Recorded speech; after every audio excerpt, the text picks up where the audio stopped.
I was reading that this is the first time that you're allowed to do a film or anything in your voice, you know, and so what was that like to kind of not have to do an accent or be posh or American? And I'd say at first it was a little daunting because I've been playing an American for the last 2 years and didn't even realise until I took it away that it's something you can kind of hide behind. You don't have to hear your own voice. So it was a little vulnerable making at first, but then incredibly liberating because it was one less thing that I had to think about. And yet there's another thing, you can just put on a tank top and shorts and and off you go. I know, compared to when I was doing on Pushing Daisies when I'd be in the makeup for 2 hours and it'd be pulling the waist in as tightly as they go and having 4 or 5 different hairstyles a day. This was kind of really lovely just to come in and just go, pair of shorts, little tank top, off you go.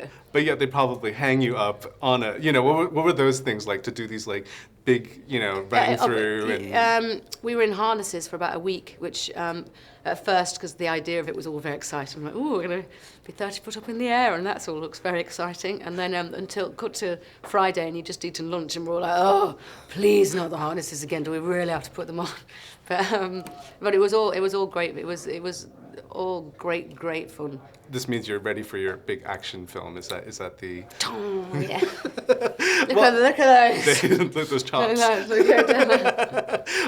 I know that, you know, working with guys like Will and Danny, it must be really hard to kind of keep the poker face. And you said that you use yoga exercises to kind of. Can you teach me these yoga exercises? What do you do? Well, just making sure that you breathe. So when instead of going, which you tend to do when you breathe from here when you're about to laugh, you instead just kind of concentrate right down here and pull your breath and go. But you can't be going, because it look really weird if you're in the back shot going. So you've got to try and disguise it. It must be so much fun watching a group of, you know, talented performers like do their thing and then also be part of the gang at the same time. Did you feel like, are you a well-seasoned comedian at this point, or do you feel like, do you still have much to learn? I'm still ridiculously in awe of both of them. I think I knew of Will's work, I didn't know of Danny's, and now I absolutely do, and I think he's one of the most exciting, talented actors out there, and one of the most lovely guys. Both of them are, and I think you get over the kind of, oh, it's Will after a week because he's so down to earth and so normal. It doesn't mean I'm still going, you are just one of the most brilliant comedians I've ever seen. And I think just because you see how quick-witted they are and the level of intelligence to be able to write their material, because to improvise you're having to come up with things that you're writing and you're having to make it come very, very quickly, and sometimes 10 versions of a scene. I mean, and to be in the presence of that and watch that, particularly for me when I'd never done this kind of movie before in this genre, I was just in awe.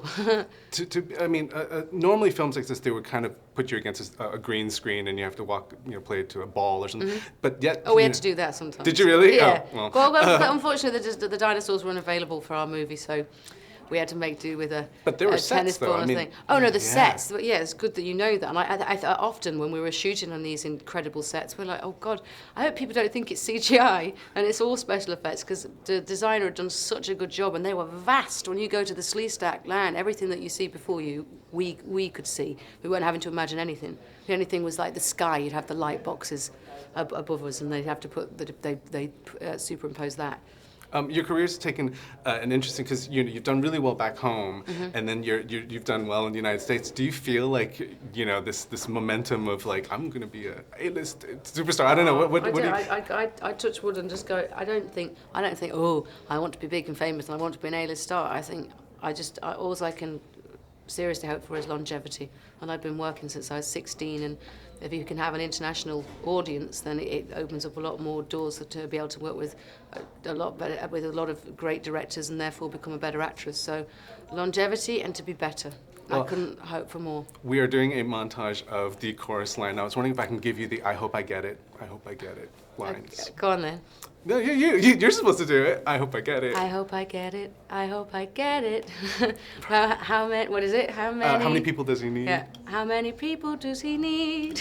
Brilliant. Thank you so much. That's a hard one though, because that's you've got to be really hit the notes with it starts off on quite a flat note.